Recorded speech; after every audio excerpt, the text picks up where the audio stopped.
Bonjour à tous, je m'appelle Nicolas Melbec et je vais vous expliquer deux trois petites choses sur Office 365 et sur Teams. Alors, première chose à faire, vous faites une recherche Google. Alors bon, pas compliqué, on va taper Office 365, hop, Office 365, on va faire une recherche, enfin on va cliquer sur le premier lien tout simplement, hop, et là on va vous proposer de vous connecter ici à gauche. Alors, c'est pas compliqué, pour la connexion, en fait, c'est votre prénom, point, votre nom de famille, arrobase, efpl.be. Donc voilà, une fois que vous avez votre identifiant, si vous êtes étudiant, c'est pas compliqué, c'est la même chose, votre prénom, point votre nom, arrobase, student.efpl.be. Donc voilà, différence entre prof et étudiant, faut pas se tromper. Connexion, hop, j'avais déjà enregistré mon mot de passe, donc voilà.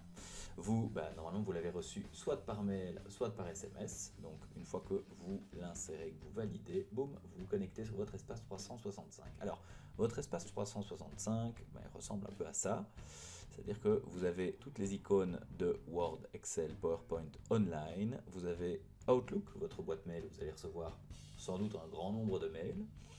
Le Drive, OneDrive, OneNote, Teams, etc., etc., etc.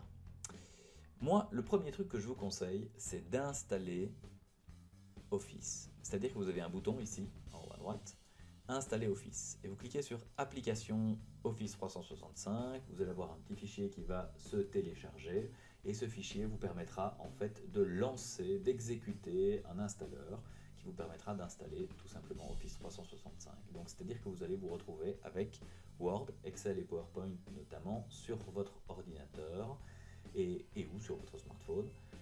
Et ça va vous permettre de travailler plus sereinement. La version programme, la version application si vous préférez, est beaucoup plus complète que la version en ligne.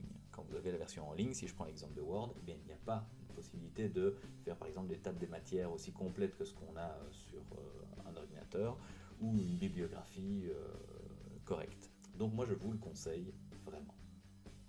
Donc installez Office 365. Une fois que c'est fait, ce que je vous propose aussi, c'est d'installer Teams sur votre ordinateur. Même principe, quand vous cliquerez sur Teams pour vous connecter, première chose qu'il va vous proposer, c'est vous allez soit via l'application de bureau, soit euh, via un bouton qui vous permet de télécharger le programme. Moi, je vous conseille, même chose, de télécharger Teams et de l'installer sur votre ordinateur. En gros, il y a quelques différences, principalement esthétiques, mais ça vaut quand même le coup de l'installer sur votre ordinateur. Alors les différences esthétiques, pour faire court, en gros, on peut changer l'arrière-plan, on peut flouter l'arrière-plan, se mettre à la plage, ce genre de choses, ce qui n'est pas possible sur la version online.